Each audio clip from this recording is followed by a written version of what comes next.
อขึ้นขอขึ้นสำนักลายก็เปิดไปช่วยได้แล้วเปิดกระสีนับลงลำคาปุ๊บอะไร300,000ขอเราจะขอ50,000หรือ30,000หรือ40,000นะหรือ100,000ก็แล้วแต่เจ้าขอขึ้นขอขึ้น400,000ให้มัดมีปัญหาเปล่านะขั้นตอนที่1ขั้นตอนที่ขอตัวใดแต่ว่ามันเป็นขั้นเป็นตอนแล้วก็จะเริ่มกัน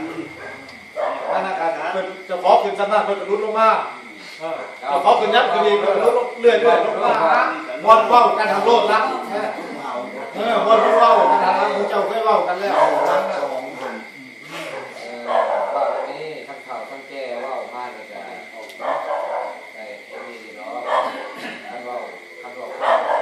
สู้คนไหนเนาะทางตอนนั้นได้ก็คือเฮาเลยเฮ็ดน้ำกันจะขอแหละ